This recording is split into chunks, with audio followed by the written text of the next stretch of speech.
주는 그리스도시요 살아계신 하나님의 아들이십니다. 主はキリストであり生きる神の御子です。 여기 굉장히 이 분위기가 참 좋은 데인 것 같습니다. とても大変雰囲気の良いところに導かれたようです。 굉장히 이 공기도 좋고 경치도 좋고 그렇습니다. 非常に空気も良ければとても雰囲気の良いところだと思います。 여기에 들어와 보니까 여러분이 이 예배하는 분위기도 참 좋습니다. この中に入ってきて皆様が礼拝を捧げるその姿もとても素晴らしいと思いました。 내일은 여러분과 함께 준비하는 렘넌트를 이야기하겠습니다. 明日からは皆様と共に準備するレムナントについてお話しします。 여러분은 지금 기도 응답 크게 못 받아도 괜찮습니다. 今大きな祈りの答えがないとしても大丈夫です。 준비를 해야 되기 때문에 今は準備する時だからです。 그래서 여러분들은 무엇을 준비할 것인가? そこで何を準備するべきなんでしょうか。 그것은 내일 우리가 성경 말씀에서 찾아봐야 되겠습니다. その部分は明日聖書の御言葉を通してお話ししたいと思います。 오늘 제가 여러분에게 가장 중요한 성경 구절 마태복음 16장 16절에 주는 그리스도시요 살아계신 하나님의 아들이십니다. 今日は最も準備する上で大切なマタイによる福音書16章16節の主はキリストであり生ける神の御子である部分を言っていきたいと思います。 정말 나는 하나님의 자녀가 맞는가? 誠に私は神の子供というのが確かなんでしょうか。 이런 의심이 생기기도 하죠. このような疑いを持つ場合もあると思います。 나는 왜 그러면 기도 응답을 받을 수가 없는가? 私はなぜ祈りの答えに答えられていないんだろうか。 그런 생각을 많이 했을 겁니다. そういう考えをたくさん持ったこともあると思います。 그러면 나는 왜 이렇게 이게 문제가 많이 있는가? そしてなぜ私にはこんなに問題が大きいのだろうかと。 그런데 어째서 우리 아버지, 어머니, 우리 집에는 이렇게 문제들이 많이 있는가? そしてまた私たちの父や母、この家にはなぜこんなにたくさんの問題があるんだろうと。 이것을 과연 해결할 수 있는가? これらの問題は果たして解決されるのだろうか。 오늘 여러분이 답을 먼저 얻어야 되겠습니다. このような答えをまず受けなくてはなりません。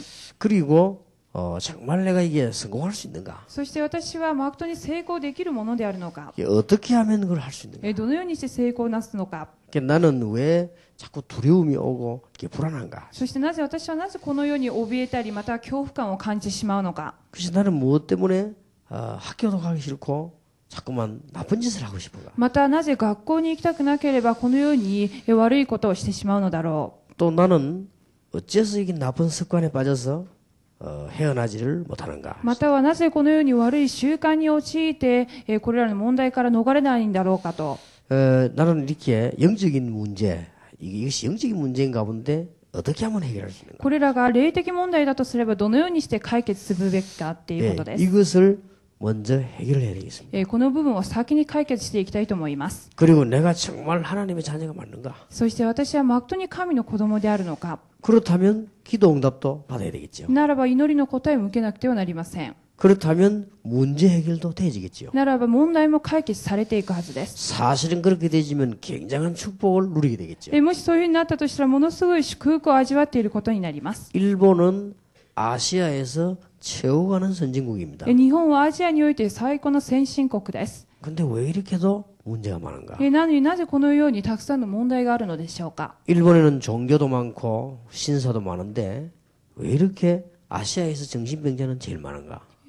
日本にはこのように神社やそしてお寺がたくさんあるし、アジアでも最先進国なんですが、なぜこのように精神病者が多いのでしょうか。 일본은 세계에서도 7번째 손꼽는 나라 안에 들어가는데 왜 이렇게도 영적인 문제가 많은가? 日本は世界でも7番目に入るほどの強国とも言われていますが、なぜこれほど問題は多いんでしょうか。 심지어 학생들 가운데 정신이 불안해져서 밖에 못 나오는 학생들도 많이 있습니다. また学生の中には精神的に不安に陥って外に出られない人もいます。 어떤 학생들은 집을 나와가지고 막 돌아다니는 학생들. ある学生は家出をしてずっとさまよっている学生もいます。 어떤 학생들은 보면 나쁜 짓인지도 모르고 자꾸만 빠져들어갑니다. またある学生はこれが悪い習慣だっていうふうに知らないうちにまた陥ってしまう学生もいます。 그러다 보니까 나이가 어린데도 정신이 돌고 있는 학생들이 많습니다. そんな中でいるので若い時からすでに精神的に狂う人もいます。 이 왜 이럴까? なぜなんでしょうか。 그럼 이거 어떻게 해결할 수 있을까? これどのようにして解決すべきなんでしょうか。 이런 답을 여러분이 얻어야 되겠습니다. このような答えを受けなくてはなりません。 그래서 지금 일본에서 열리는 렘넌트 집회는 굉장히 중요한 집회이기 때문에 여러분 생에 중요한 답을 얻어야 되겠습니다. そして日本で行われるレムナント大会はとても重要であるために生涯大切な答えを受けるように願います。 정말 기도 응답받을 수 있냐? 誠に祈りの答えを受けられるのでしょうか。 내가 정말 세계를 살릴 수 있냐? 誠に世界を生かすことはできるんでしょうか。 내가 일본과 학교를 살릴 힘이 내게 있느냐? 日本とそして学校を生かす力が私にはあるのでしょうか。 이 부분이 되어야 되거든요. この部分がなくてはいけません。 또 어떤 학생은 이 중에서 막 시달리는 학생도 있을 あ 겁니다. る学生はこの中にでも非常に苦しんでいる人もいると思います。 이거 어떻게 해결하면 좋을까? どう解決すればよいんでしょうか。 또 여러분은 안 시달려도 여러분 집에 가면 여러분 가족 가운데 그런 사람이 있을 겁니다. 皆さんは大丈夫だとしても家庭の中にまた患っている人もいるかもしれません。 이거 어떻게 도와줘야 돼요? どのように助けるべきなんでしょうか。 또 학교 가보니까 이상한 친구들이 있단 말이에요. 学校にいたらまたおかしな友達もいます。 저 아무도 못 도와주는데 저 어떻게 도와줘야 되냐? 誰も彼を助けることはできないのに私はどう助けるべきなんでしょうか。 내가 이게 무슨 말을 해주어서 이게 도움이 되겠냐? どういう言葉をかけてあげてどのように助けをあげられるんでしょうか。 그러면 이제 내 자신이 먼저 문제를 해결하면 도와줄 수가 있지. そこで私自身がまず問題の解決の答えがあれば助けられます。 그래서 오늘 여러분들은 중요한 시간을 가지고 생각해 봐야 되겠습니다. そこで皆さんは重要な答え、その考えを持ってこの時間を送りたいと思います。 그러면 우리보다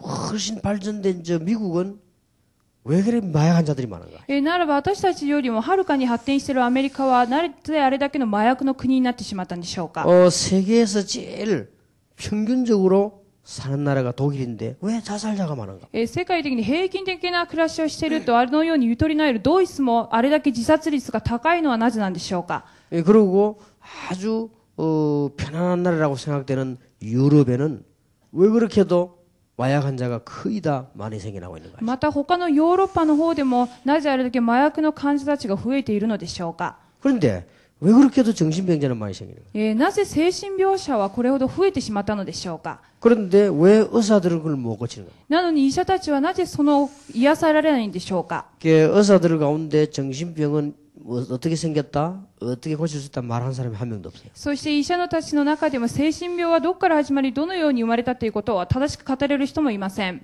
작년에 미국에서 어떤 의사가 뇌에 약간 이상이 온 것이다라고 말을 했어요. そして昨年度アメリカの方である医者は脳から問題が来たからだっていうふうに言っている人もいました。 그럼 어떻게 고치느냐? ならばそれをどう癒すべきなのか。 아직은 고칠 수 없다. まだそれを解決することはできないと言いました。 왜 이렇게 됩니까? なぜなんでしょうか。 우리는 지금 이유를 빨리 알아야 되겠다. 私たちはその理由を早く見つけなくてはなりません。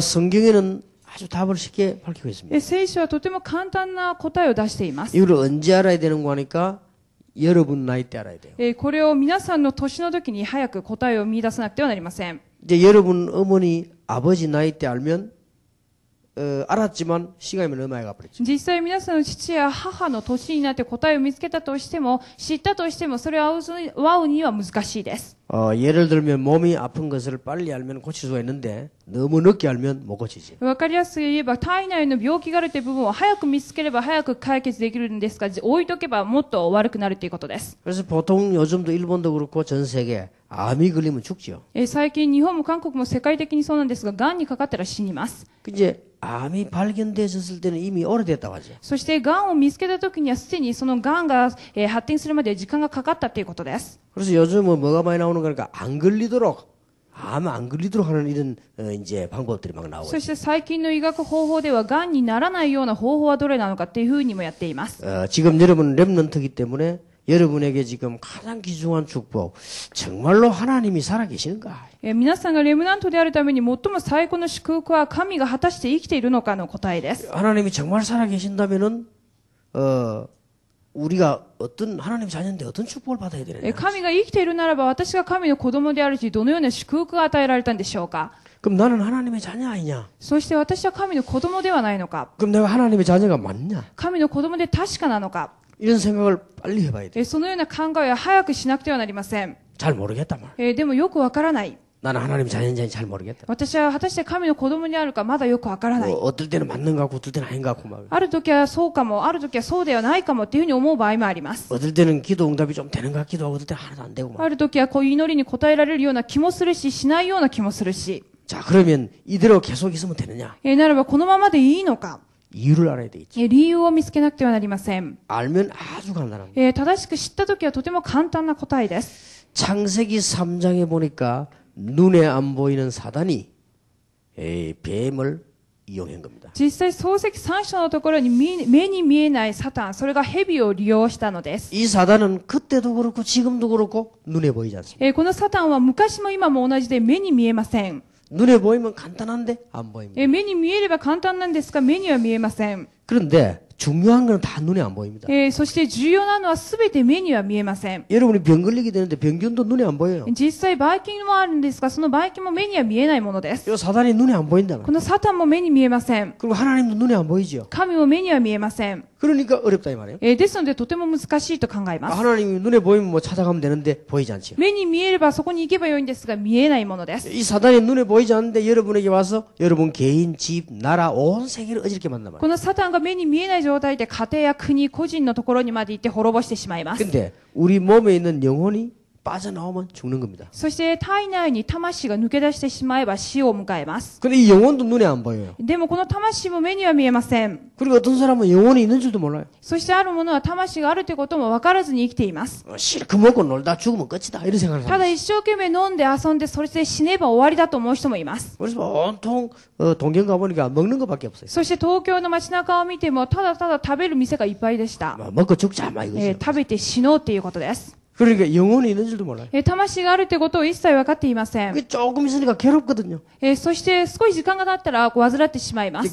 괴로움이 자꾸 다가오니까 자꾸 이상한 짓 하는 거예요. 患ううちにどんどん他の方向に行ってしまいます。 거기서 막 본드도 하고 가스도 마시고 마약도 하고 막 이런단 말이에요. ある人はボンドやガス、そして麻薬をしてしまう人もいます。 그러다 보니까 점점점 이상해지죠. その中でだんだん狂っていきます。 의사의 말에 의하면 5년만 하면 완전히 폐인된다고 그러죠. ある医者の話によりますと、そういうことを5年繰り返せば廃人になると言っていま 자, す。 지금 지구는 온통 그렇게 돼가고 있다. 今、地球全体はそのようになっています。 눈에 안 보이는 사단이 아담 하와를 유혹해서 하나님을 못 믿도록 탁 만들어 버려요. 目に見えないサタンによってアダムとエバを誘惑し、神から離れるようにさせてしまいました。 예, 그래서 인간은 하나님을 믿어야 되는데 못 믿게 돼 버린 것입니다. そして人間は神を信じなくてはならないのに離れてしまって信じられなくなってしまいまし 예, た。 여기에서 이제 하나님께로 갈 수가 없게 そ 됐어요. してあの時点から神のところに向かうことができません。 그런데 이거에게 유혹을 받았기 때문에 이때부터 종노릇을 하게 된 것입니다. そしてサタンの誘惑を受けてあの世に離れたためにサタンの奴隷になってしまったわけです。 이 사단에게 눌려서 표시 안 나게 종노릇을 자꾸 하는 것입니다. そしてサタンに奴隷にされ、それから目に見えないところでずっと患っていきます。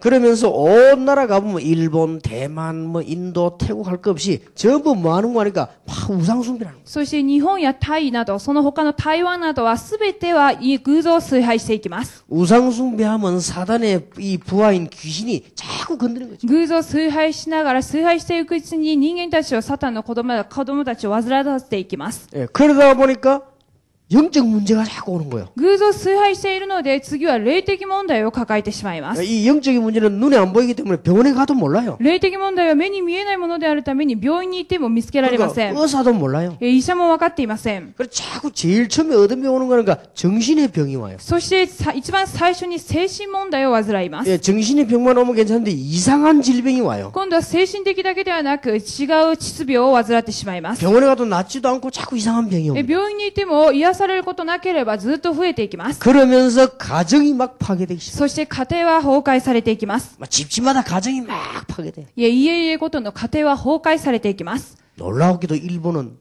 굉장히 많이 파괴되죠. そして驚くべき日本もこのように家庭は崩壊されています。 나는 여러분들이 앞으로 커서 결혼하거든 가정이 절대 파괴 안 되기를 원합니다. 私は皆さんが今後大人になって結婚した時に絶対家庭が崩れないことを願っています。 나는 여러분이 커서 결혼했는데 남편하고 아내하고 헤어지고 여러분 자녀들은 집을 나가 돌아다니고 그렇게 안 되기를 바라요. 私は皆さんが大人で結婚した時に離婚したりまた子供たちが家出をすることなどないことを願っています。 여러분은 어떻게 생각합니까? 皆さんはどのように思われているんで 지금 しょう 이게 か。 사단에게 눌려서 온 가정이 다 무너지는 거예요. このようにサタンに奴隷にされ、全家庭が崩壊されています。 그래서 우리의 청소년들이 세계에서 지금 희생을 당하고 있는 거예요. そして今私たち青少年たちが世界で最も犠牲になっています。 예, 이 청소년들이 커서 뭐가 되느냐? 어른이 되는 겁니다. 青少年がこれから大人になっていきます。 여러분 가만히 있어도 어른 돼요. 皆さんは黙っていてもそのままいけば大人になります。 그러니까 이걸 몽땅 가지고 있는 이상한 어른이 되어버린 거예요. このような問題すべてを抱えて大人になるということです。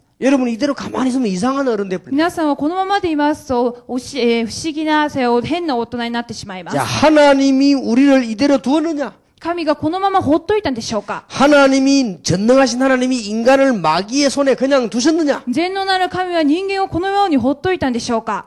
아닙니다. そうではありません。 하나님은 전능하신 하나님. 神は全能なる方です。 여기에 빠진 인간을 건지기로 하신 것입니다. この場に陥っている人間を救おうとしました。 그래서 누가 계획을 세웠냐? そこで誰が計画をしたんでしょうか。 하나님이 계획을 세우셨습니다. 神自ら計画を立てたわけです。 로마서 5장 8절에 하나님께서 우리를 얼마만큼 사랑하시는 거니까 그리스도를 보내사 십자가에 죽으심으로 우리의 모든 우리에 대한 사랑을 확증하셨느니라. ローマ書5章8節のところに神は人間をこれほどにまで愛して十字架で全てを抱えて人間の愛を示したわけです。 로마서 5장 8절 우리가 아직 죄인 되었을 ロー 때예요. マ書5章8節にまだ私たちが罪人である時です。 우리가 모르고 있을 때예요. 私たちがまだ罪を知らずにいた時です。 하나님께서 그리스도를 보내사 십자가에 죽으심으로 길을 열은 것입니다. 神はキリストを送り十字架でかけられることによって道を開いてくださいました。 왜냐? 이 방법밖에 없기 때문에 그렇습니다. なぜならこの方法しかなかったからです。 어떤 종교를 가져도 우상숭배밖에 안 되기 때문에 이리로는 갈 수가 없는 것입니다. どんな宗教を用いても偶像崇拝にしかならないためにこの方法を用いるしかありません。 아무리 몸부림쳐도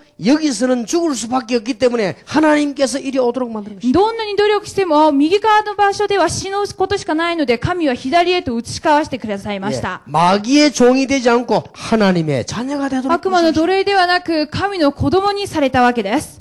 이런 영적인 문제에서 이제 모든 해방이 되도록 부르신 것입니다. この霊的問題から完全なる解放を与えてくださいました。 그래서 악령에게 시달리지 않도록 성령으로 함께 하시도록 하신 今 것입니다. 度は悪霊に食わずらうことなく聖霊を送らせてくれたわけです。 어떻게 하면 됩니까? どのようにすればそうなるんでしょうか。 요한복음 5장 24절에 믿는 자는 영생을 얻었고 심판에 이르지 아니하나니 사망에서 생명으로 옮겼느니라. ヨハネ5章24節に信じる者は死を迎えることもなければ死から命へと移り変わったと言っています。 하나님이 간단한 방법을 만드는 것입니다. 神は簡単な方法を与えてくださいました。 여러분 생각해 보세요. 考えてみてください。 저 늪에 빠져 죽는 사람에게 간단한 방법을 해야 되겠죠. 今あそこで溺れて、死んでいく人には簡単な方法を与えるしかありませ 자, ん。 누가 저 막 늪에 빠져서 못 올라오고 있습니다. 沼のところに陥って今死のうとしている人がいます。 간단한 방법으로 줄을 던져줘야 되겠죠. 簡単な方法ですぐに縄を渡すべきです。 거기서 위에서 설명하고는 안 되겠죠. どのようにすればこのように登れるというふうに説明の必要がありません。 야, 줄을 만들어서 올라오라 뭐 이런 소리는 안 통하겠죠. これを渡せばあなたがそのロープで、上に上がってこれるという説明のしようがありません。 어쩌다 거기 빠졌냐? 그런 건 위로가 안 되겠죠. お前がどういうことをしてその沼に落ちてしまったのかっていう聞く必要もありません。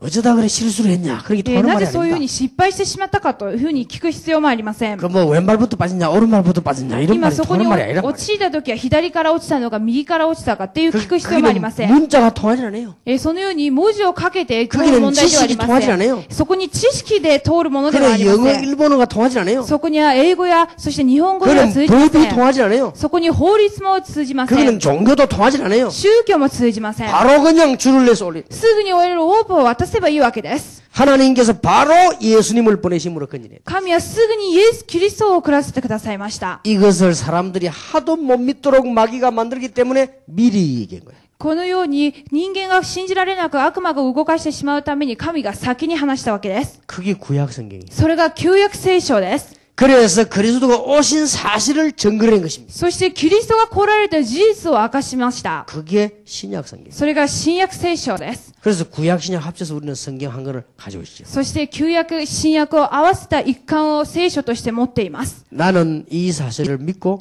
해결받았어요. 私はこの事実を知った上に解決されました。 내가 중에게 물어봤어요. 私は重要なことをお坊さんにも聞きました。 영적 문제 몇 가지를 물어보니까 거의 다 가지고 있어요. 霊的問題について聞いたらほとんどかかっていました。 나는 우상숭배는 무당집에 가 전도해봤어요. 偶像崇拝している駅舎の人の家にも行きました。 그 자녀들이 거의 다 정신병이 시달려요. ほとんどその偶像崇拝している子供たちは患っていました。 간단히 해결돼요. 簡単に解決されます。 영접하는 자고 그 이름을 믿는 자들에게는 하나님의 자녀가 되는 권세를 주셨으니 受け入れる者、その名を信じる者には神の子供になる特権が与えられたわけです。 간단합니다. 영접하는 자고 그 이름을 믿는 자들에게는 하나님의 자녀가 되는 권세를 주셨습니다. とても簡単です。受け入れる者、その名を信じる者には神の子供になる特権が与えられました。 그걸 끝입니다. そして終わりです。 그래서 딴 말을 들고 그걸 끝이에요. 他の言葉を言う必要がありません。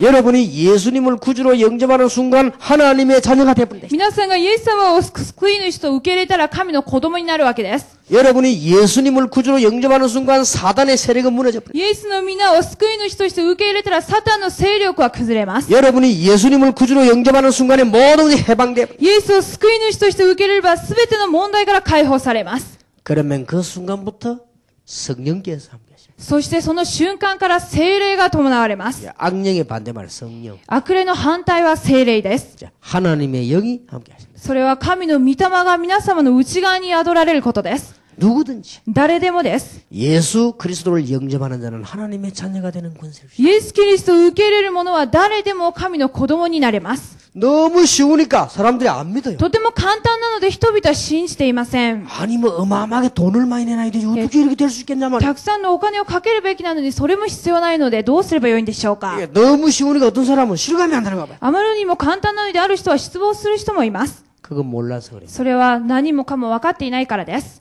되는 방법이 없기 때문에 하나님이 이 방법을 만들었어요. 他の方法では成り立たないのでこの方法しかありませんでした。 일본에서 걸어서 한국에 갈 수가 없습니다. 日本から歩いて韓国に行くことはできません。 절대 갈 수가 없어요. 絶対にそうすることはできません。 아무리 돈 많은 사람도 갈 수가 없어요. どんなにやってもお金だけで歩いていくこともできません。 아무리 뛰어난 운동선수라도 일본에서 걸어서 한국까지 못 갑니다. どんなに優れたスポーツ選手でも歩いて韓国に行くことはできません。 한국에서 일본에 못 옵니다. そして韓国から日本に来ることもできません。 하나님 만나는 게 그것보다 더 어렵습니다. 神に会う道はそれよりもっと難しいです。 그래서 제가 2시간 만에 한국에서 일본에 왔습니다. そして私は2時間にかけて飛行機ですぐ来ることはできました。 걸어서 간 게 아니고 비행기를 타고 갔습니다. それは歩いてではなく飛行機に乗ってきたわけです。 나는 비행기 타고 한 번도 뛰지도 않고 가만 앉아 있었는데 왔습니다. 飛行機に乗って一度も走ったことなくそのまま座ってきました。 내가 막 비행기 안에서 막 나르거나 이렇게 안 했다. 가만 앉아 있었는데 왔어요. 機内の中で自分で飛び跳ねたりしたこともありません。ただ座っていただけで着きました。 하나님께서 하나님께로 오는 길을 열어주신 것입니다. 神自ら神に会える道を開いてくださいました。 누구든지 주의 이름을 부르는 자는 구원을 얻으리라. 誰でも主の皆を呼び求める者は救いが与えられると記録されていま 여러분이 す。 이 부분이 딱 깨달아지면요. 하나님의 자녀가 된 거예요. 皆さんがこの部分を悟ったとしたら神の子供になっています。 이미 여러분이 이까지 온 여러분들은 큰 축복을 받은 하나님의 자녀예요. すでに皆さんがこの場まで導かれたということをものすごい祝福されたと思います。 한마디만 하면 됩니다. 一言だけ言えばいいと思います。 예수님을 나의 구주로 영접합니다. イエス様は私の救い主として受け入れます。 나는 예수님을 믿는 하나님의 자녀입니다. 私はイエスを信じる神の子供です。 이 일본을 살릴 하나님의 자녀입니다. この日本を生かす神の子供です。 나는 이거와 관계없는 하나님의 자녀입니다. 私はこの問題とは関係のない神の子供です。 이거는 영적인 일이기 때문에 단 한마디로 끝납니다. これは霊的なことであるためにたった一言で終わってしまいます。 그래서 영접하는 자고 그 이름을 믿는 자들에게는 하나님의 자녀가 되는 권세를 주셨습니다. なので聖書にも受け入れる者、その名を信じる者は神の子供になったと記録されています。 내가 27년 전에 딱 깨달았어요. 27年前に悟りました。 아, 내가 모르고 여기 있었구나. 私はこの部分を知らずにいたっていうことを。 내가 예수 믿는 말이 무슨 말인지 몰랐구나. 今までイエスという言葉の意味を知らずに生きたっていうこと 나는 を。 교회 다닌다는 게 무슨 말인지 몰랐구나. 教会に通うってことがどういうことかわからなか 아, った。 이래서 예수를 믿는구나. こういう理由があるためにイエスを信じるべきだ。 예수님을 나의 구주로 イエ 영접합니다. スを私の救い主として受け入れます。 그로 끝입니다. その後は全てはおしまいです。 어떤 집안에 가족 7명인데 7명이 다 망했어. ある家系の中、7人がいましたが、その7人全員滅びてしまいました 이 。 사람이 또 문제가 왔어요. この人に問題が来ました。 그래서 내가 예수 믿으라. そこで私はイエスを信じなさい。 이렇게 설명은 잘하진 않았지만 대충 설명했어요. 正確に細かいところは説明しなくても、ほとんどの内容を説明しました。 예수 영접하면 된다. イエスを受け入れれば大丈夫だと。 예수님을 구주로 영접하는 기도하면 된다. イエスを救い主と受け入れる祈りをしなさい。 그러더니 이 친구가요. 안 한다는 거예요. そしたらその方はしないっていうふうに言っていました。 왜요? なぜなんですか？ 부끄럽다는 거예요. 恥ずかしいです。 아니 뭐가 부끄러우냐? 何が恥ずかしいことでしょうか？ 마귀 자녀된 게 부끄럽지 뭐가 부끄럽냐? 悪魔の子供っていうのが恥ずかしいことで受け入れることはそうではありません。 그래도 목사님 부끄러워서 못하겠다. でも牧師先生、私は恥ずかしいです。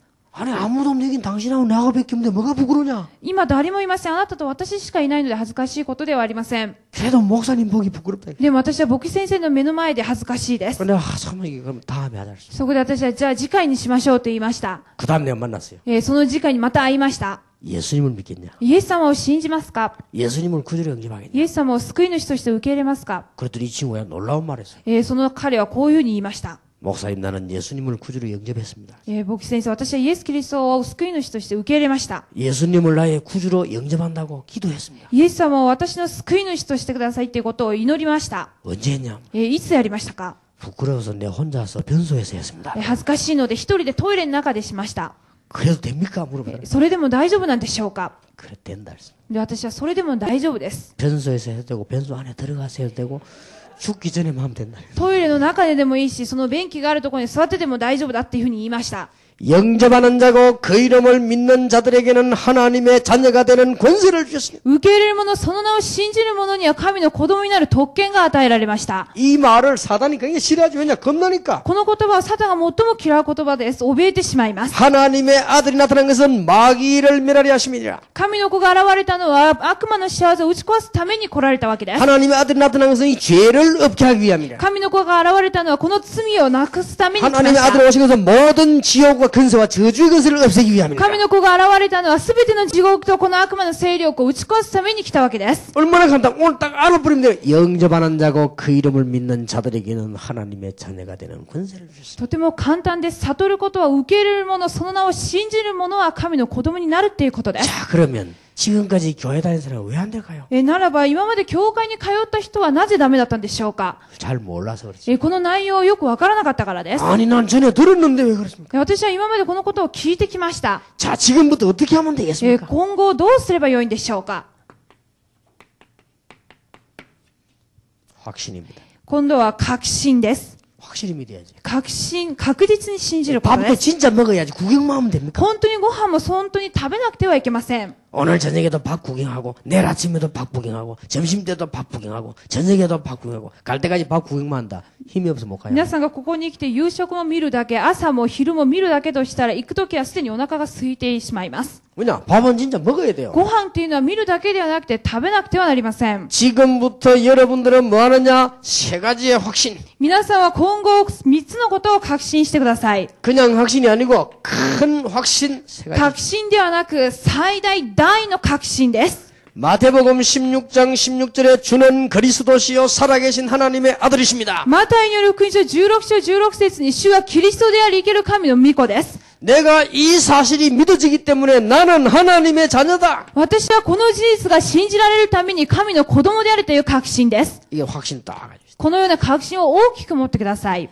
그때부터 여러분을 쫄쫄 따라다니는 마귀 세력은 도망가는 겁니다. その時から皆様についていた悪魔の勢力は離れていきます。 이때부터 여러분 집안에 오래 있던 흑암 세력은 무너지는 것입니다. この時から皆様の家計に長い間存在していた悪魔も離れています。 이거는 그 어디 가서도 배울 수가 없는 거예요. このことはどこに行っても習うことのできない内容です。 하나님의 말씀에만 있는 거예요. 神の御言葉のみに書かれた部分です。 너무나 놀라운 일이죠. とても驚くべき内容です。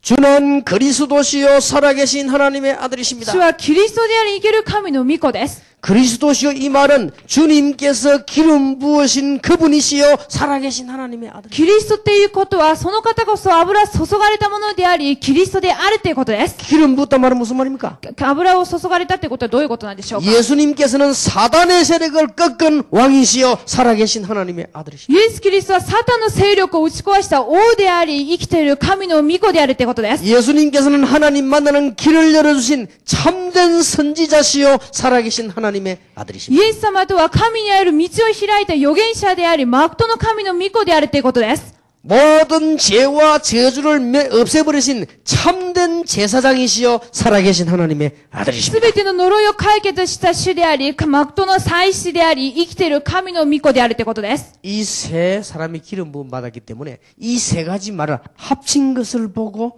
그리스도 当時この3つの役割をしたものに油を注いでいましたので、3つの役割をすでに果たしたキリストを合わせて生きる神の御子をキリストだと言っています。 알아들었습니까? 誠に悟りましたでしょうか。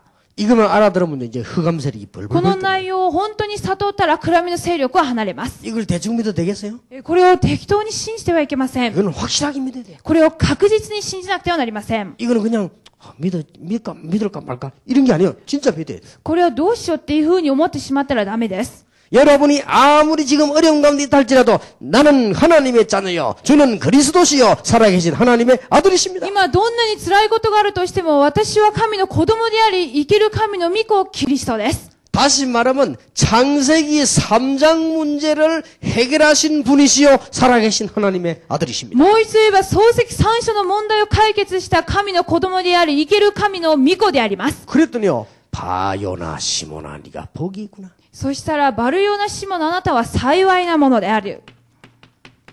너는 반석이라. あなたは岩である。 반석이 뭡니까? 岩とは何でしょうか。 큰 건물 지을 때 밑에 바닥이야. 반석이라. 大きな建物を建てるとき、その下の叩くところ、岩を建てると言いました。 절대 반석은 흔들리지 않습니다. その岩っていうのは絶対に揺らいだりしません。 일본 동경 가니까 큰 높은 건물 그 밑에 반석. 実際に東京都内に高い建物のところの下も岩のように 너는 硬くなっています。 베드로라 반석 위에 내 교회를 세울 것이다. あなたはペトロです。私はあなたを岩の上に教会を建てよう。 예, 여러분 가는 곳마다 이 축복이 나타납니다. 교회를 세울 あ 것이다. なたが行くところにこの祝福が現れます。教会を建てるってことです。 은부의 권세가 너를 이기지 못할 ハ 것이다. デスの力もあなたに打ち勝つことはできません。 내가 네게 천국의 열쇠를 주노라. 私があなたに天国の鍵を授けよ 무슨 열쇠? う。どういう鍵でしょうか。 자동차 열쇠를 주노라. 自動車の鍵ではありません。 그럼 자동차밖에 못 몰아요. そしたら自動車の鍵しか開けられません。 내가 네게 아파트 열쇠를 주노라. 私があなたにアパートの鍵をあげよ 그럼 아파트밖에 못 う。 열잖아요. そしたらアパートしか開けられません。 내가 네게 천국 열쇠를 주노라. 私があなたに天国の鍵を授けよ 어마어마한 말이지. う。ものすごい言葉です。 땅에서 매면 하늘에서 매고 땅에서 풀면 하늘에서 풀겠다. 天で繋がれたことは地でも繋がれるし、そして天でほどかれたことは地でもほどかれるようになります。 하나님의 자녀.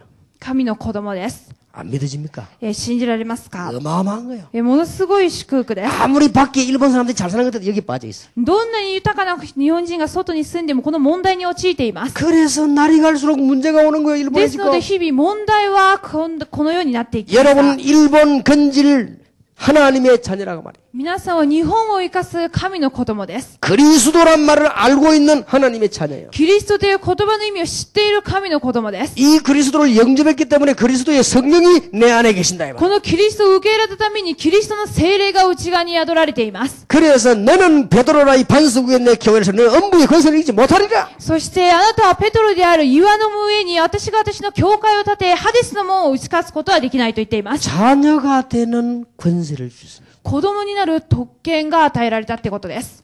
종이 아닙니다. 자녀가 되는 권세. しもべではありません。子供です。 아끼꼬는 한국에 와서도 중요한 일을 많이 했어요. アキコも韓国に行っても重要なことをしました。 근데 일본서도 와보니까 한국말도 잘하고 일본말도 잘해요. 日本に来たら見ても韓国語も日本語も喋っていました。 보니까 키도 크고 멋쟁이요. 見たら背もとても高かったです。 인물도 자세히 보면 잘생겼어요. よく見たら顔も、美人でした。 그런데 얼마나 멋있는지 몰라요. とてもかっこいいと思います。 우리 교회 있을 때도 우리 교회에 많은 도움이 됐어요. そして私の教会にいた時にもとても大変役 청소년들하고 に立ちま 많은 した。 대화를 하고 있어요. そして青少年たちとも会話をしていたり、 우리 딸이 아끼고 제일 좋아해요. 私の娘がアキコをとても好きです。 아빠 나는 일본인 중에서는 아끼고 언니가 제일 좋다 그러더라. 私は日本の中ではアキコのお姉ちゃんが一番いいっていうふうに娘が言っていまし 뭐 た。 때문에 그냥 물어봤어. なぜなのっていうふうに聞きました。 너무 멋있다 이러더라고요. もうかっこいい女ですっていうふうに言っていました。 근데 말이요. 일본서도 와보니까 일본말도 잘해요. 日本に来たので日本語をペラペラと喋っていました。 한국말도 저렇게 잘할 수가 없어요. 韓国語もよく喋っていました。 근데 말이 이상하죠. でもなんか不思議です。 내가 아끼고 있는 번도 밥도 사준 적이 없어요. でも私はアヒョに一度もご飯をおごったことはありません。 근데요, 옷도 하나 안 사줬어요. また洋服も一回も買ってあげたことはありません。 그럼 내가, 아기고 고맙다면서 가자, 사 먹으라. 이래야 될 거 아니에요. で、また、これお菓子でお小遣いですっていうふうにも言ったことはありません。 한 번도 그런 적이 없어요. 一回もそういうふうにしたことはありません。 근데요, 반대로 우리 딸은 나를 위해서 한 것이 아무것도 없어. その正反対にまた娘も私のために何かをしたこともありません。 한국말도 내보다 못하지, 일본말도 내보다 못하지, 아무 잘하는 게 없어요. 韓国語も日本語も私より娘は下手だと思います。 심심하면 내인데 전화 와요. でも、暇さえあれば娘から電話がかかってきます。 돈이 얼마만 필요한 게 보내라. お金がこれだけ必要です。ですので、早く仕送りをしてください。 언제까지 안 보내주면 안 된다. いついつまで送ってくれなかったらダメですと言われます。 하면요, 불이 나게 보내는 거야. そういうことがかかって私はすぐに送ります。 이유가 있습니다. 理由があります。 이유가 있어요. 理由があります。 뭡니까? 何でしょうか。 자녀. 子供だからです。 내가 뭐 때문에 가만히 있는 딸에게 보내겠습니까? 내 딸이니까 보내야 될 의무가 있어요. 私は他人の人にそういうことはしません。娘であるためにそうしています。 하나님의 자녀가 되는 권세를 얻었는데 천국 열쇠를 네게 주노라. 神の子供になる特権が与えられました。そして天国の鍵を授けよう。 예, 우리가 기도한다면 이제 응답을 기도 어떻게 합니까? 방법 없어요. 예수 이름으로. 祈りをする方法もありません。ただイエスの皆によってです。 여러분 하나님께 기도하는데 방법 없어요. 그냥 하나님 내게 이거 주십시오. 神を信じるために、そして祈るための方法はありません。神様これをくださいと言ってください。 하나님 내가 이제 공부 좀 잘하게 해주십시오. 기도하면요. 그냥 잘하게 되는 거예요. 成績が上がるようにお祈りをしてください。そうすれば上がるようにしてくださいます。 여러분을 방해하는 여러분이 구원받은 줄 알고 방해하는 이것들 예수 이름으로 꺾어버리면 계속 응답이 일어나는 거예요. 救いのために妨げるすべての暗闇の勢力をイエスの皆で打ち砕けばすぐに答えは現れます。 주님께서 재림 오실 때까지 활동하기 때문에 여러분을 방해하지요. 主はまたこのように再臨するまで皆様の行いをすべて悪魔は妨げます。 여러분을 이길 수 없다는 걸 알고 방해하지요. 皆さんはそのままだとダメになるってことを分かっていた上で邪魔してきます。 그런데 큰일 났단 말이죠. そして大変なことが起きました。 일본 랩런트 지금 80 몇 명이 지금 여기 지금요 집회 참석한 거예요 지금. サタンにとってその大変なことは日本のレムナントたちがここに集まっていることです。 아 여러분 가운데 요셉 같은 인물 하나만 나오면 끝날 것인데 여기 지금 80 몇 명이 지금 모였단 말이에요. この中にヨセフのようなもの一人だけ起こればいいんですが、80名以上が集まっています。 이번에 여러분이 얼마나 준비를 잘했던 이 분위기도요 딱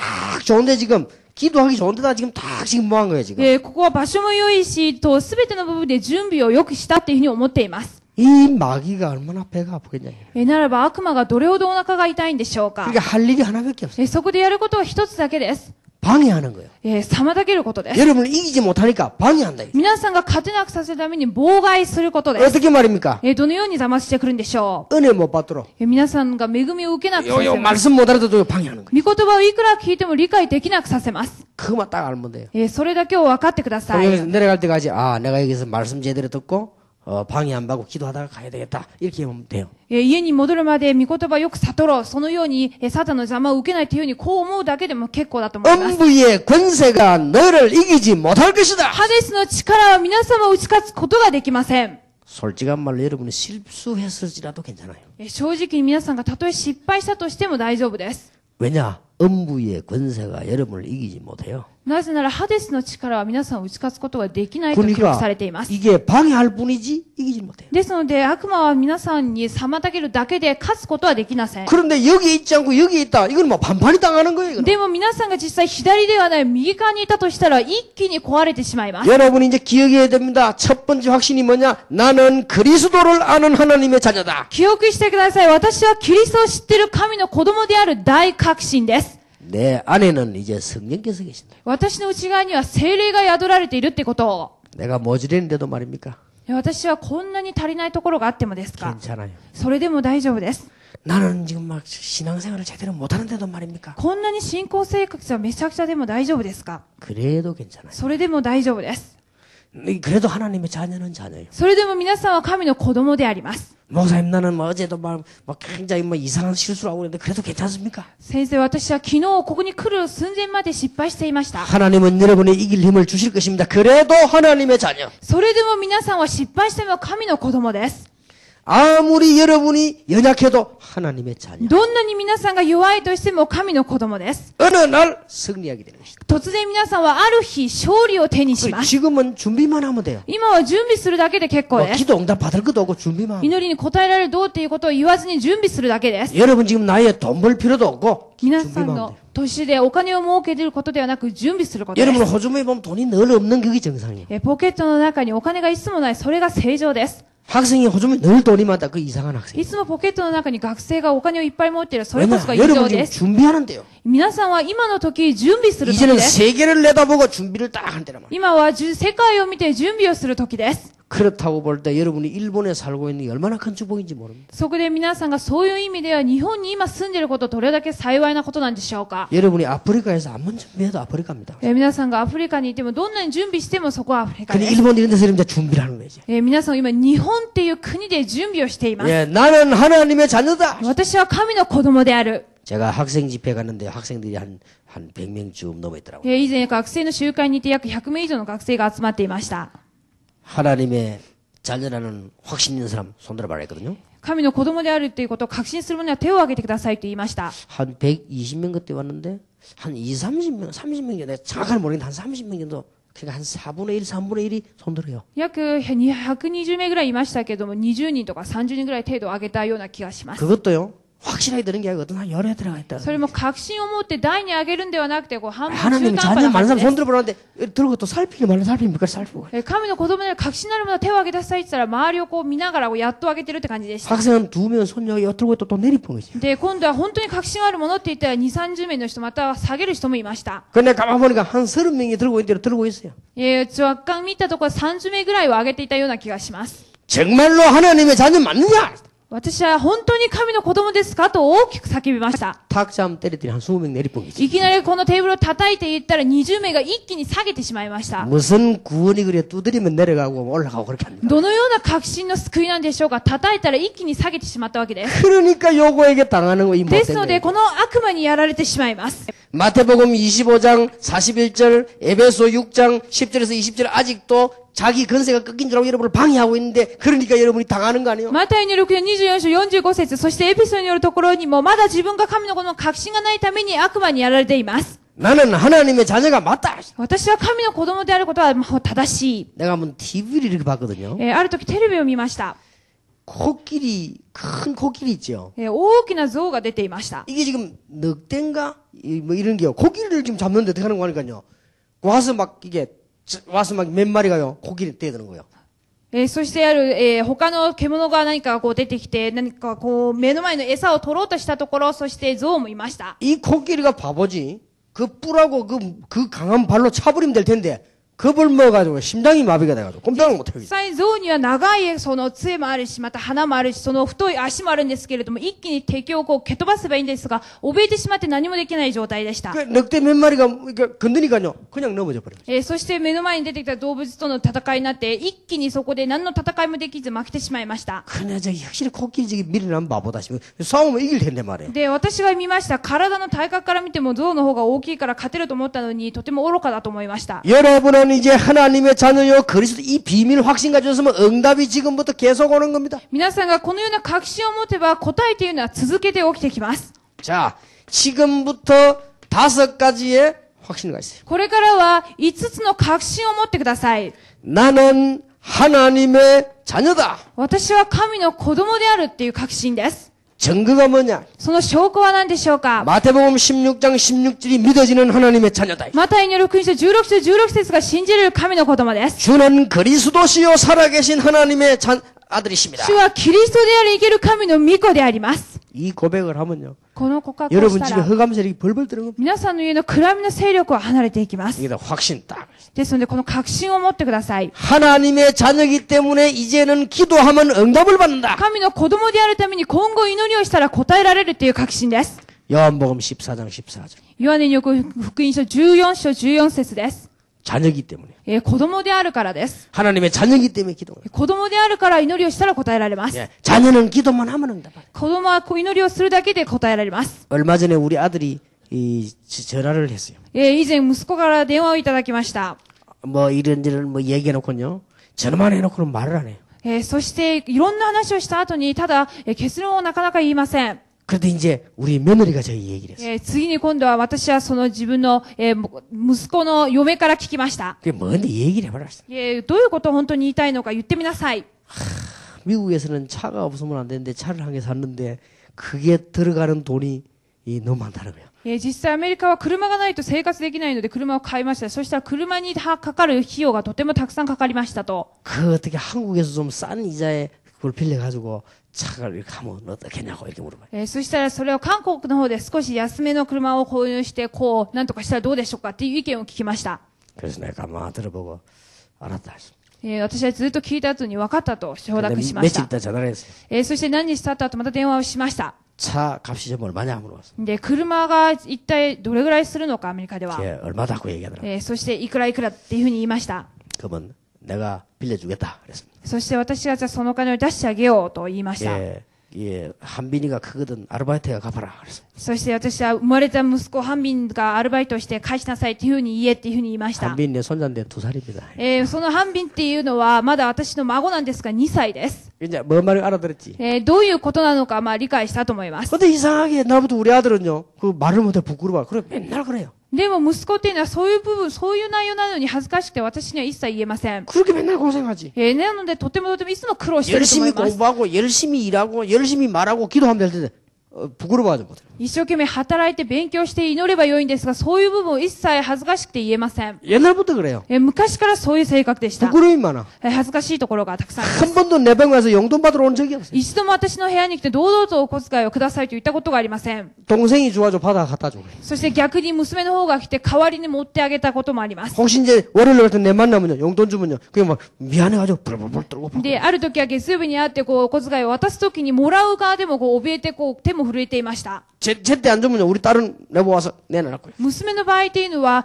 くれるっていう日を守らないとすごく堂々と何か言われてしまいます。 내가 모르고 안 주고 오면요 우리 딸은 휴대폰 딱 하고 왜 안 주고 갔냐 물어봐. 例えば忘れてしまったらすぐにさんは携帯にかかってきてお金を忘れてませんかっていうふうに言われます。 그냥 당당하게 말해. 堂々と娘は言 우리 ってき 아들 ます。 늘 부끄러워 말을 못해. 息子は何もかも恥ずかしくて言えません。 우리가 하나님 앞에 부끄러워할 게 없어요. 기도하면 응답을 주시는 하나님. 私たちが神の御前で恥ずかしがる部分はありません。祈れば答えられます。 너는 내게 부르짖으라 내가 네게 응답하겠다. あなたは私に呼び求めなさい。私はあなたに答えます。 성경의 구원담으로 많은 약속이 뭐냐? 기도의 약속. 聖書に救いの以外次の多く約束されたのは祈りの答えです。 자, 내일 좀 이야기하겠는데요. 기도를 어떻게 합니까? 묻는 사람 많은데 물을 필요 없어요. 明日もお話ししますが、祈りをどうすればいいんですかって聞く人がいますが、理由はありません。 나는 하나님의 자녀다라고 생각만 해도 생각이 응답 와요. 私は神の子供だとそう思ってしまっただけで答えられます。 여러분 이게 확신이 없어 그렇다면 여기 확신이 없어서 この部分に左側の部分が確信がないので子供の部分 여러분이 が確信 마귀 がありません 자녀가 아니고 하나님의 자녀인데 여기에 대한 확신이 없어 그래요. 悪魔の子供ではない神の子供なのにその確信がないからです。 여러분이 하나님의 자녀 맞으면요 자면서 생각한 것도 응답 와요. マークトに神の子供っていうのは確信があれば寝ていても答えは現れます。 그러니까 여러분을 기도했다 이거는 뭐 엄청 응답 오는 そ 거죠. の部分で祈りをしたればものすごい答えが現れるはずです。 이에 대한 확신을 다 가져야 돼요.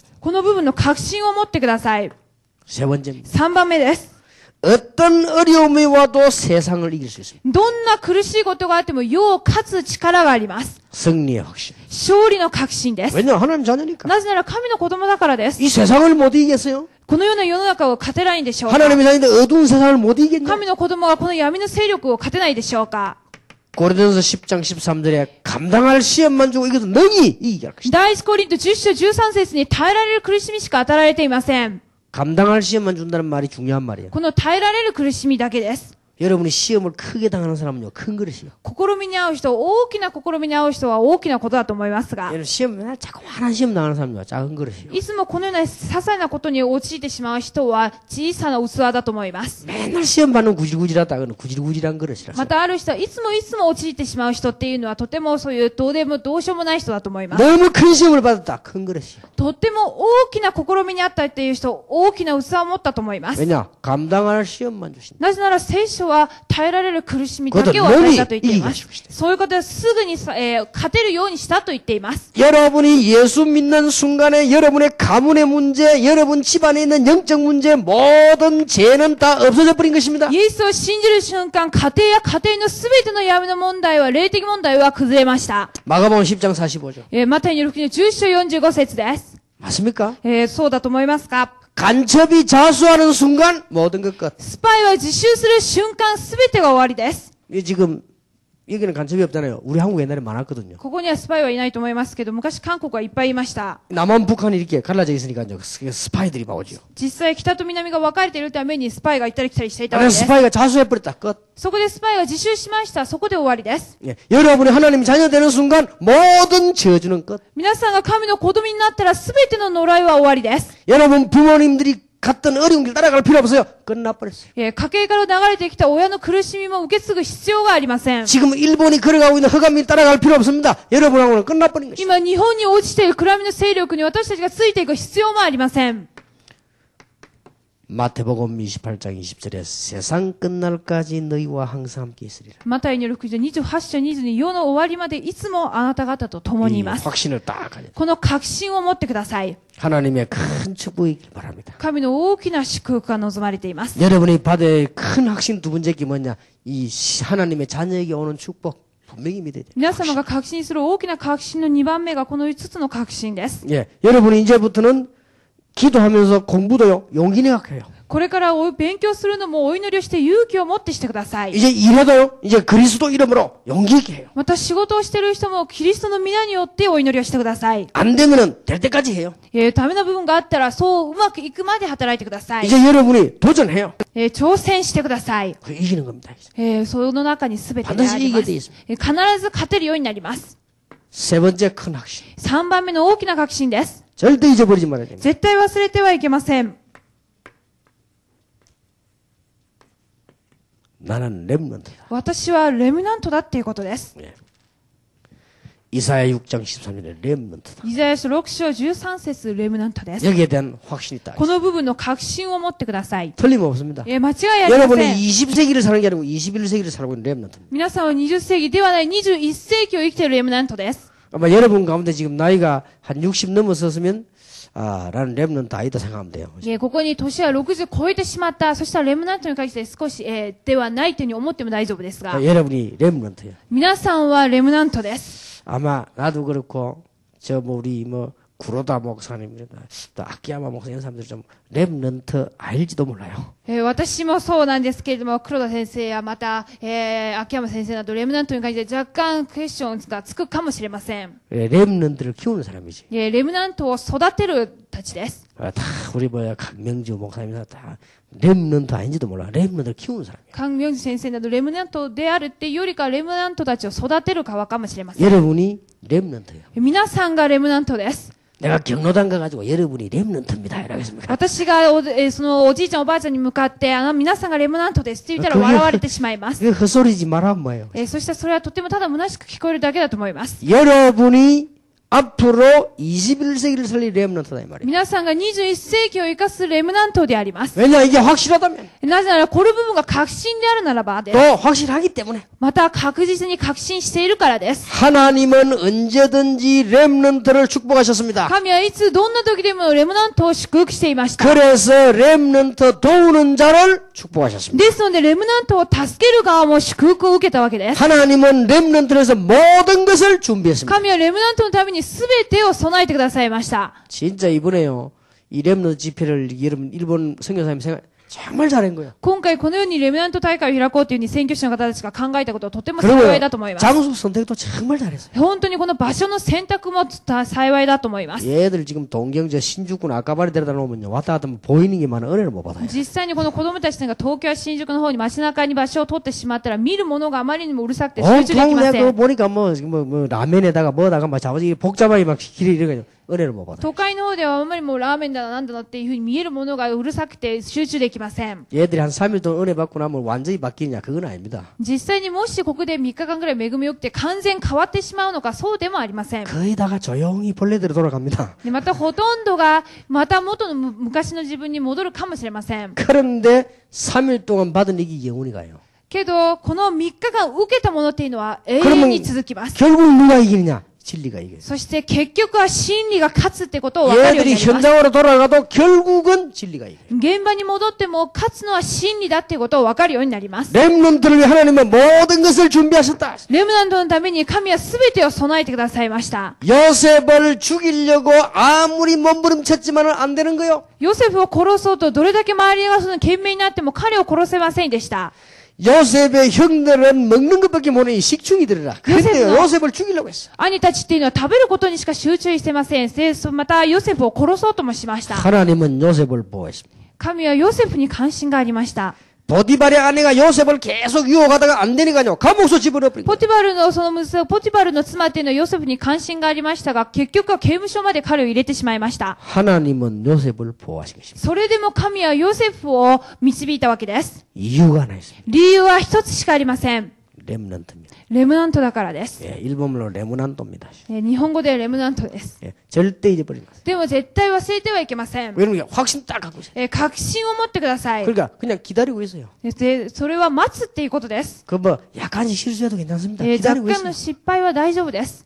성경을 잘 보세요. 聖書をよく見てください。 하나님께서 여러분 아시다시피 모세, 여호수아, 갈렙 세 명을 준비한 것입니다. 皆さんもご存知の通り、モーセ、ヨシュア、カレブを用意しました。 이 세 명을 가지고 하나님께서는 이스라엘을 해방시킨 것입니다. 神はこの3人を通してイスラエルを解放したわけです。 렘넌트 세 명만 나와도 되는 겁니다. レムナントが3人出ただけでも世を生かすことができるっていうことです。 여기 지금 80명이나 넘어 있는데요. ここには80人以上がいます。 여러분 가운데 이런 사람 없습니까? 皆さんの中にもこういう人物はいないんでしょうか。 목사님이 아무리 설교를 하고 하나님이 아무리 말씀하고 렘넌트라도 나는 안 됩니다. 이런 사람 없습니까? 이게? この中にまたどんなに僕先生が一生懸命メッセージをしても私と一切関係がありませんっていう人もいるかもしれません。 기다리세요. そういう人も待ってください。 제가 정인 아닙니까? 私自身が証人です。 나는 한 번도 내 옛날 걸 간증한 적이 없어요. 私は一度も自分の過去を明かししたことはありません。 왜냐? 간증하면 거의 다 졸도해가 집에 못 가기 때문에 내가. なぜなら私の昔を明かししてしまったらほとんどが大のショックを受けると思います。 그런데 하나님이 나를 건지고요 보호하셨어요. そんな悲惨な人生だった私も神から召されました。 이유가 있어요. それは理由があったわけです。 렘넌트에게 복음을 전하라고. レムナントたちに福音を伝えなさいっていう理由です。 성경을 한번 보세요. 聖書を見てください。 절대로 렘넌트는 하나님이 보호하신 것입니다. 絶対的にレムナントは神の保護を受けていました。 다윗을 보세요. ダビデもそうです。 어른들이 벌벌 떨고 있을 때 골리앗을 무너뜨릴 때 다윗을 보세요. 大人たちが怯えている時にゴリアテを倒そうとしていたダビデを見てください。 골리앗 앞에 가서 당당하게 말합니까? 오늘 여호와께서 네 목을 내 손에 붙이셨느니라. ゴリアテの前にいて堂々と言いました。今日主はあなたの首を私の手に任したと。 너는 칼과 창과 단창으로 내게 나왔지만 나는 만군의 여호와 이름을 가지고 네게 あ 왔다. なたはその大きな剣と刀を持って私に出ていたが、私は万軍の主である皆を持って出たと言いました。 그것도요. 네가 모욕하는 여호와의 이름을 가지고 왔다. あなたが侮辱している主の皆によって私は出たと言いました。 오늘 여호와께서 네 목을 내 손에 붙이셨느니라. 今日主はあなたの首を私の手に任したと言 원래 いました。 다윗이 시를 좋아하기 때문에 아주 말도 시적으로 했어요. またダビデっていうのはとても詩、ポエムっていう部分に凝っているものをいました。 쉽게 말하면 네 오늘 죽었다 이 말인데 여호와께서 네 목을 내 손에 붙이셨느니라. 詩をよく語っていたダビデだったために、その詩に関して相手に発言する言葉もとても感動的に語っていました。 급한데 우리 같으면 네 오늘 죽었다 이제 죽어봐라 하면서 막 바로 했을 건데 아주 다윗은 보통 사람이 아니에요. 私たちのように短気な性格だと今日お前を殺すぞっていうふうに言ったかもしれませんが、そういうふうには言いませんでした。 오늘 전 세계에 여호와께서 살아계심을 증거하겠다. 今日全世界中に主が生きているってことを私は証しすると言いました。 목숨과 구원이 칼에 있지 않고 여호와의 손에 있음을 증명하겠다. 人の命と救いが刀にあるものではなく、主の御手にあるってことを伝えました。 대단합니다. 예, 이런 렘넌트 하나만 나오면 나라가 사는 거예요. 素晴らしい方で、レムナントはこういう人一人出ても日本は生かされると 나는 思います。 여러분들이 이제 요대로만 크면 희망이 있는 겁니다. 皆さんがそのままの能力でよく育ったとしたら希望のあるものだと思い 이제 ます。 여러분이 교수 되면요 드디어 그리스도 있는 렘넌트 교수입니다. 이제. この中でもし教授になる人がいたとしたら、誠にレムナント、キリストのある教授になれるわけです。 혹시 이 중에 대통령이 나오면 진짜 이제 그리스도 있는 대통령이요. 誠にこの中で大統領が出るとしても、本当にキリストのある大統領が出たということです。 지금까지 주는 그리스도시요 살아계신 하나님의 아들이십니다. 라고 고백한 대통령 나오잖아요. 今まで主がキリストであり、生ける神の御子であるというふうに告白した大統領がいませんでした。 그래서 지구가 어려운 겁니다, 지금. そこでこのように地球は混乱になってしまいました。 다윗이 그런 인물이에요. ダビデはこのような人物でした。 여러분에게 희망이 있는 겁니다. 皆さんが希望です。 여러분이 이제는 사회로 나가면 드디어 그리스도 비밀을 가진 사회인이 나온 거예요. 皆さんが社会に出れば、誠に今度こそキリストのある奥義を持っていたクリスチャンになるわけです。 왜냐? 나 같은 사람에게 하나님이 축복하신 걸 봐서 여러분에게도 하실 것입니다. そう断言できるのは、私のようなものも召されて祝福されたので、そう言えます。 예, 전부 성경은요, 렘넌트 얘기입니다. すべて聖書はレムナントたちの話です。 여러분, 저 포로대에 갔을 때 새 청년과 다니엘 보세요. あれだけ捕虜とされた時、3人の友達とダニエルを見てください。 다니엘은 조서에 의인 찍힌 거 알고도 이 말은 죽는 줄 알고도 3번씩 기도했어요. ダニエルは実際法律をこれだけ語ったら死ぬってことを知っていましたが、神を伝えていました。 같이 붙잡혀간 청년이 죽게 됐는데 우리가 불 가운데 들어가면 여호와께서 건져 주실 것이다. その他3人の友人も一緒に捕まえましたが、主は私たち炎の中に入れられても主は助けてくれると言いました。 그리 아니하실지라도 우리는 우상에 절할 수 없다. たとえ助かることがないとしても、偶像の前に拝むことはでき 전부 ないと 이 言いまし 사람들 た。 때문에 다 살아난 거예요. 実際このような人物いてこそ世は生かされているん 여러분이 です。 지금 여러분이 렘넌트 자격이 있단 말이 아닙니다. 하나님이 여러분을 렘넌트로 부르신 거요. 皆さんがレムナントの資格があるというわけではなく、神自ら召してくださいました。 꼭 기억해야 됩니다. 必ず記憶してください。 여러분 신약 성경에 와서 렘넌트 운동을 제대로 한 사람이 바울과 디모데입니다. 実際に新約時代に生きてもレムナントの正しい使命を果たしたのはパウルとティモテです。 여러분 아시다시피 이 종교개혁을 일으킨 칼빈, 루터 이런 사람들이 전부 렘넌트들입니다. 宗教改革を起こしたカルバンやルーターのような人物がレムナントたちです。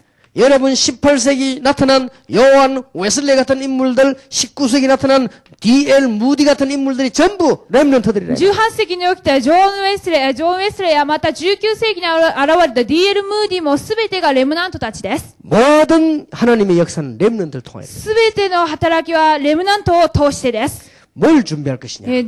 何を準備すればよいんでしょうか。 내일 이야기하겠습니다만 오늘 여러분 여기서 진짜로 답을 따내야 돼요. 明日お話ししますけれども、今日誠の答えを出さなくてはなりません。 확신 가지시고 本当に皆さんが 이 비밀이 믿어지면요.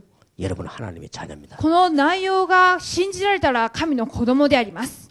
절대로 못 망합니다. 絶対に滅びたりはしません。 그러면 여러분은 이 응답은 틀림없습니다. そしてその次のこの確信の答えは間違いなく現れます。 이제 여러분들은 이제 나이만 들면 승리합니다. そして皆さんは時が来れば勝利します。 예, 틀림없이 확신 갖고 있어요. 間違いないこの確信を持ってください。 왜 확신을 가져야 되느냐? なぜ確信を持たなくてはならないんでしょうか。 사단의 속임수에 속지 말도록. それはサタンに騙されないためです。 여기 여러분을 속인단 말이에요. 実際サタンは騙してきます。 네가 뭐 하나님의 자녀냐? あなたがそういういいことをしましたか今まで。 네 주제에 네가 뭐 렘넌트냐? 君は本当にいいことをレムナントではありません。 네가 무슨 하나님의 축복을 받을 수 있냐? あなたはなぜ神の祝福を受けられるのか。 여러 속이기도 하고요. そういうふうに騙しをかけるかも 어떤 しれ 또 ません。 반대로 속입니다. ある人はまた反対な騙しを受けるかもしれま 여러분을 せ 또 ん。 유혹을 하면 막 속이다. 誘惑をされてしまえた 어떤 り。 여러분이 막 좋은 것처럼 갖다 주면 あ 속입니다. る人はいいものばっかりを受けて騙されるかもし 아주 れませ 얼마나 ん。 세상이 재밌게 보입니까? 여러 속입니다. 世の中の快楽、その楽しみ、ただエンジョイするだけで騙されます。 어떨 땐 여러분을 낙심 만들어 속입니다. ある時は一気にどん底まで陥れる場合もあります。 결정적인 순간에 여러분 허점을 공격하며 속인다. 決定的な瞬間、皆様の弱点を持って揺らしていきます。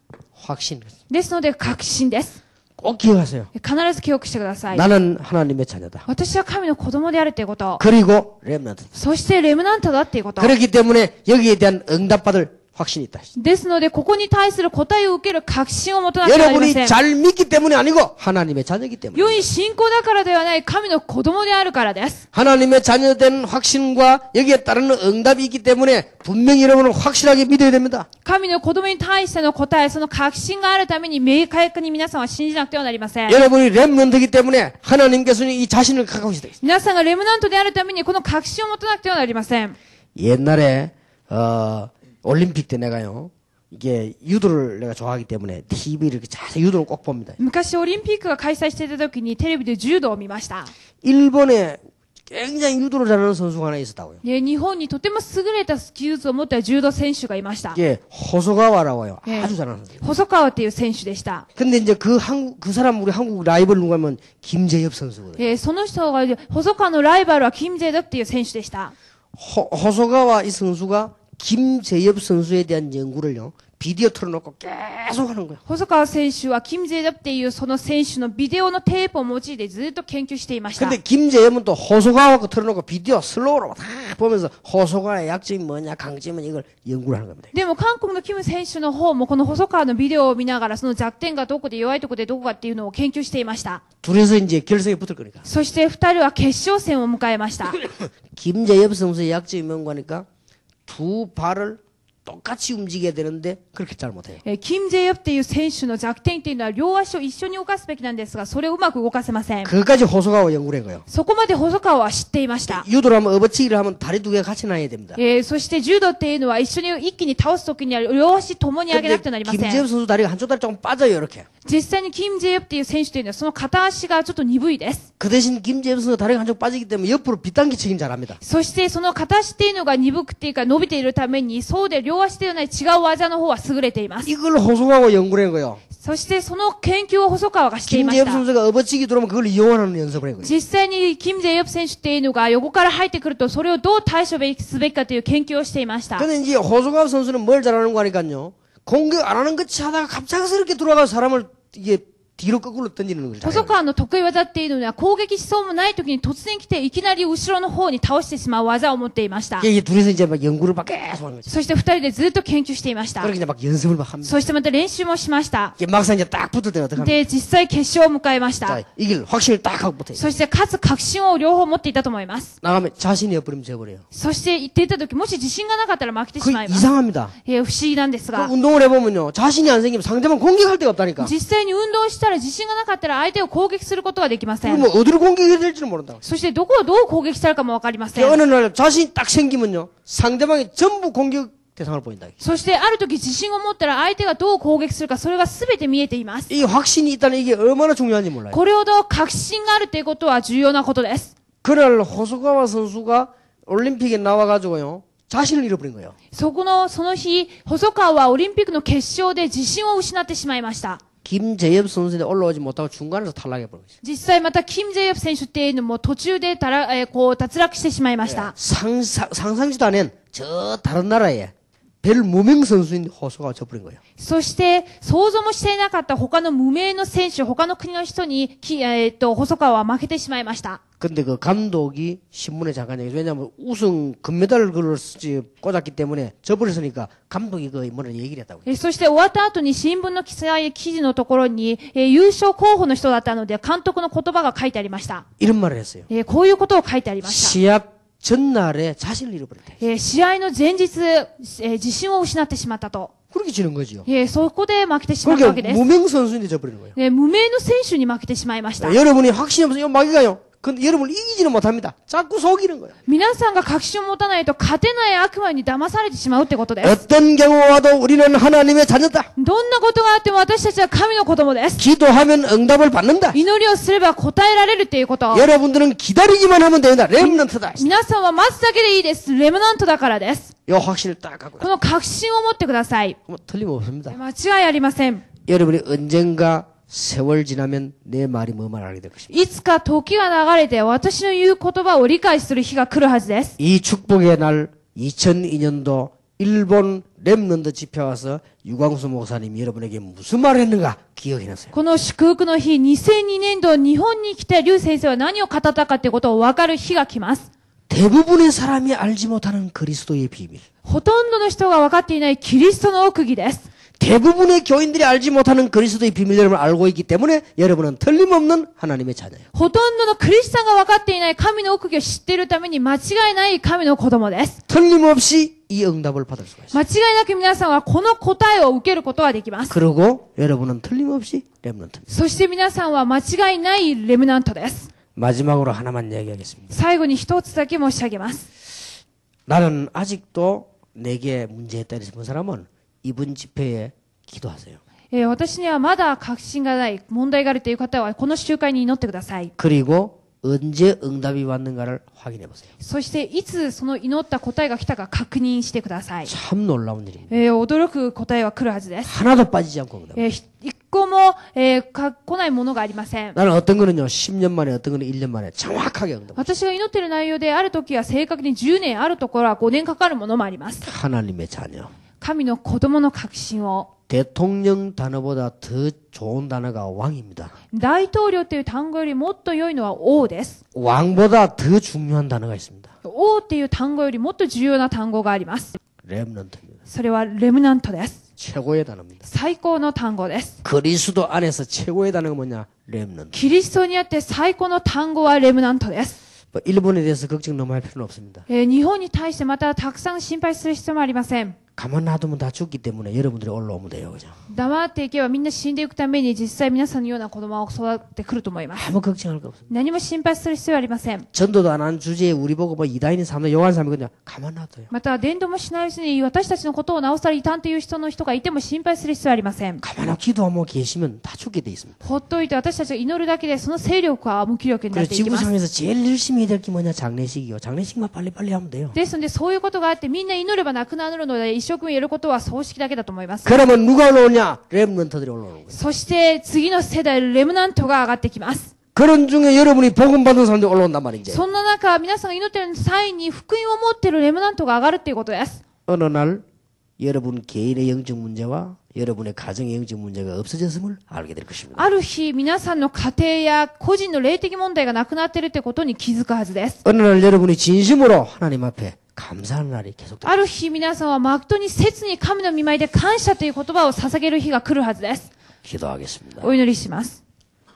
하나님께 감사드립니다. 神様感謝いたします。 그리스도를 알게 하시니 감사드립니다. キリストを悟らせてくださり感謝します。 이제 응답을 주실 하나님 앞에 감사드립니다. 今後答えを与えてくださることを信じて感謝します。 한 시대에 렘넌트로 부르신 하나님 앞에 감사를 드립니다. 一時代にレムナントとして召してくださり感謝します。 지금부터 이 말씀을 간직하고 평생 응답받게 하옵소서. 今後もこの御言葉を信じて一生答えられるようにしてください。 이번이 모임의 휴식도 응답이 되게 하옵시고 今後のこの集まりに対して休むことも答えにつながりますように、 대화하는 것도 응답이 되게 お 해주옵시고 互いの会話も答えにつながりますように、 그야말로 우리의 모든 행동이 축복이 되게 하옵소서. すべて行う私たちの行動も祝福の答えになりますように、 평생 잊을 수 없는 집회가 되게 하옵소서. 一生忘れることのできない集会になるように願います。 우리 주 예수 그리스도 이름으로 기도하옵나이다. 主イエスキリストの皆によってお祈りいたします。アーメンアーメン。